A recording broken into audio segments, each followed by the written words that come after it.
Herbert's 100 Harem. It was always about more than hunting, Herbert realizes before Yzma can even speak. I gotta start hanging around people that aren't trying to get me to do 13 things at the same time. Of course, Yzma says with a smile.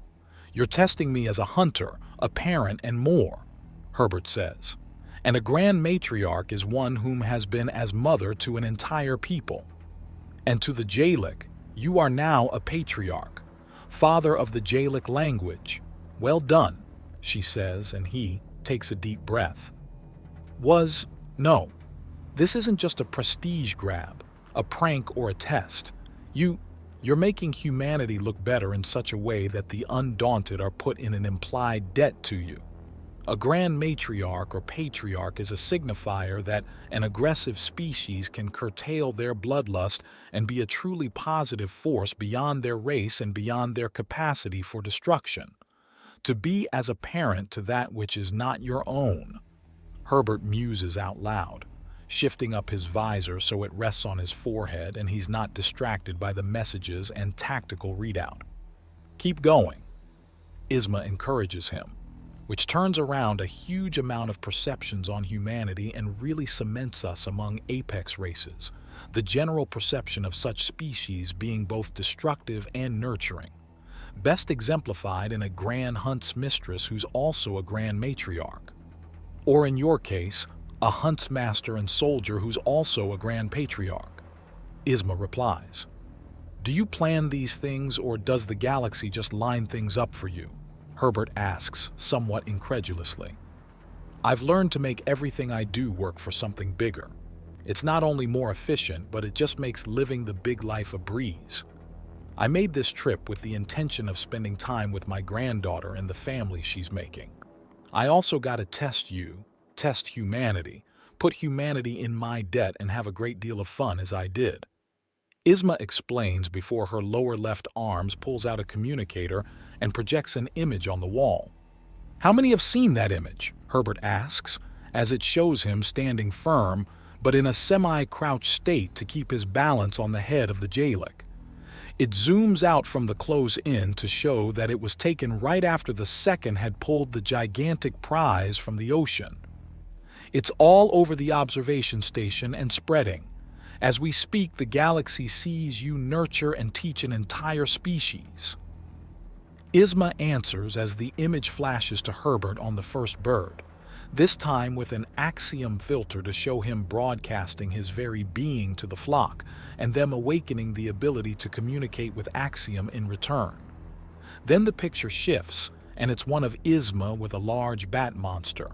It hangs from the ceiling, and its glowing red eyes are narrowed at her as she hangs by her tail to meet its eyes, axiom visibly dancing around her.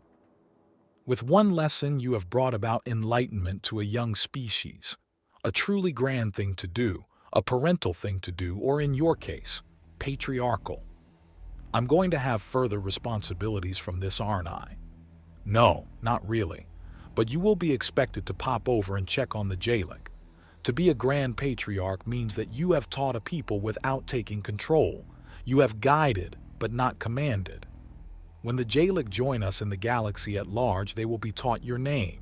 They will know you, know of you, and may even come around to say hello, if you survive that long, she says with her smile having something more genuine to it. I'm proud of you.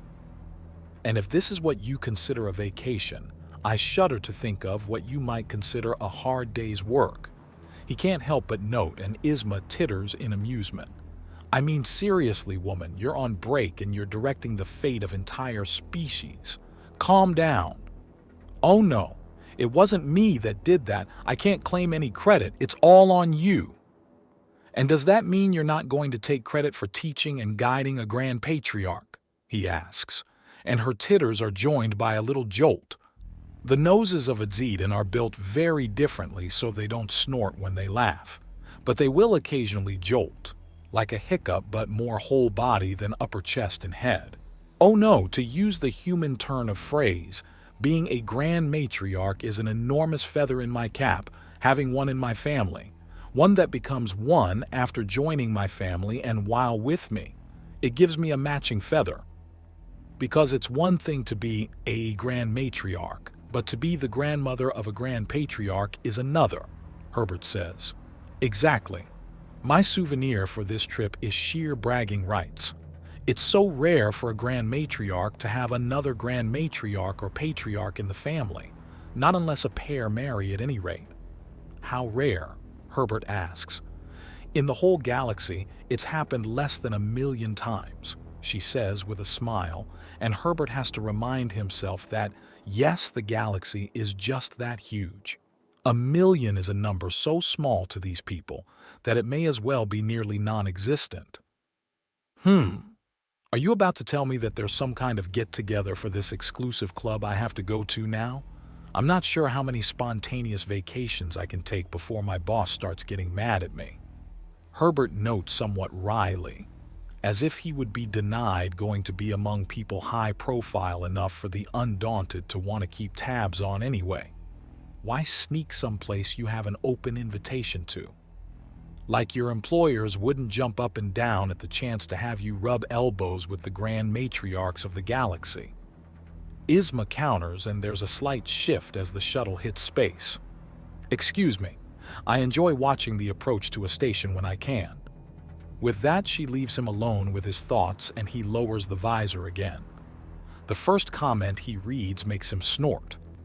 Bitch is playing chess, poker, and rock, paper, scissors at the same time. Requesting a vacation from my vacation, sir, Herbert states, and there's a pause in the orders. We'll go easy for a week so you can decompress. Look forward to some light duty.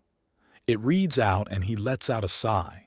Pirates, vicious beasts, criminals, an entire city in the grasp of insanity, gigantic beasts more akin to living natural disasters, and now responsibility for an entire species. As if he didn't have enough of that with an army of children on the way, his duties as a standard soldier of the Undaunted, his additional duties as an intelligence officer, and the extra training he was undergoing in order to take over after Sir Philip retires.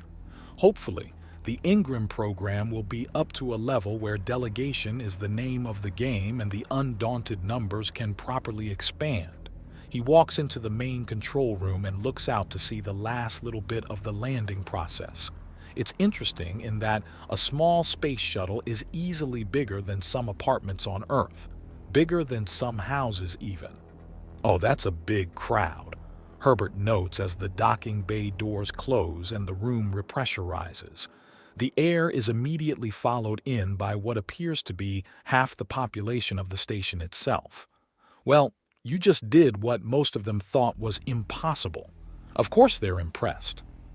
Isma notes with her telltale smile, letting him know that there's layers to this conversation again.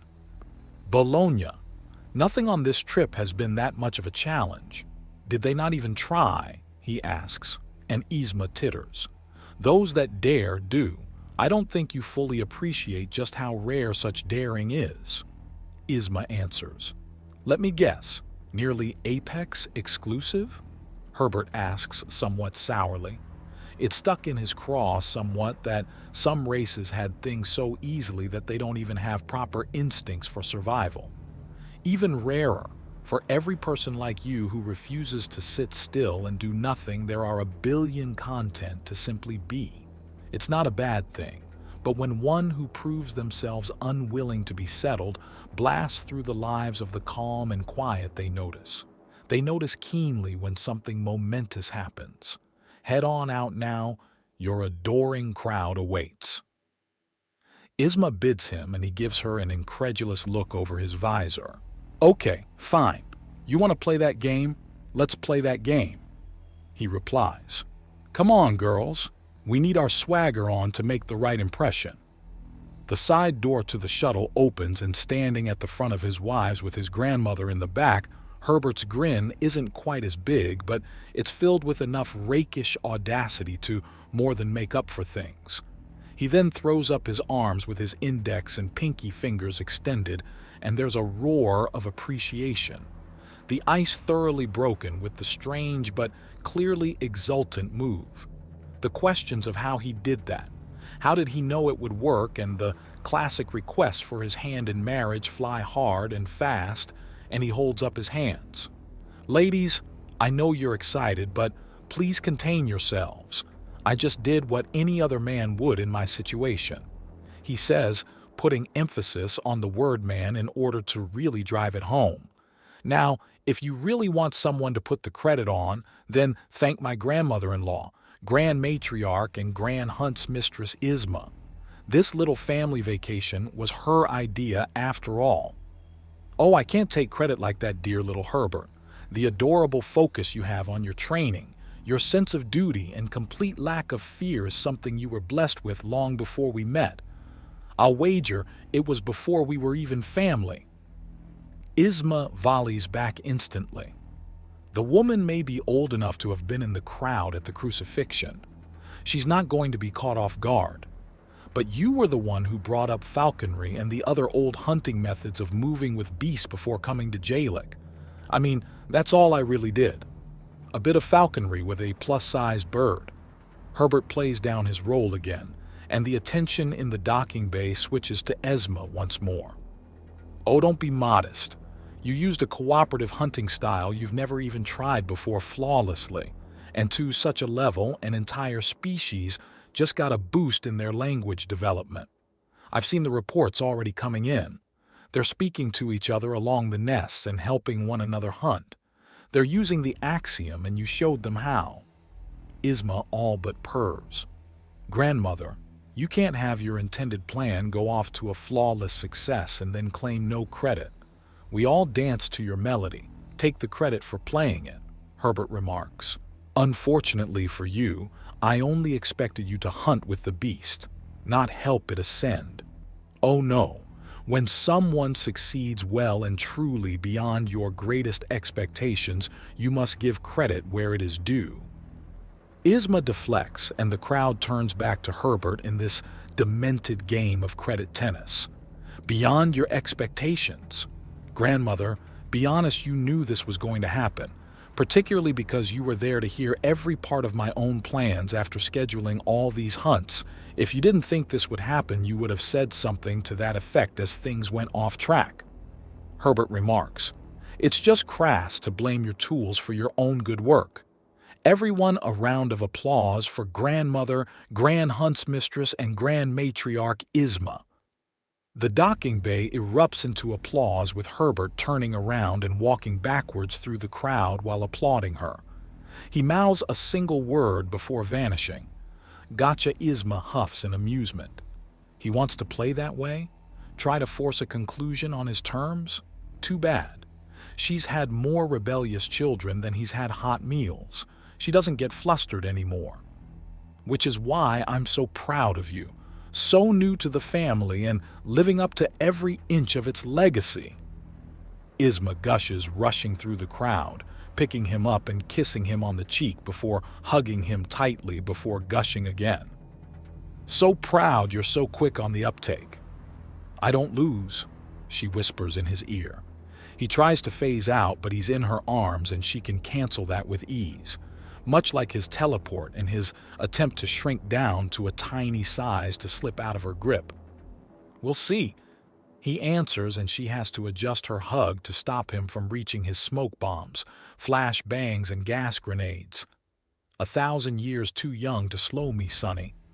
She whispers before her tail wraps around him affectionately to stop the kick she knows is coming otherwise. That's Grand Sonny to you, he says, conceding the little fight. You did good, though. Do not doubt that, she says, throwing him a bone. Sort of.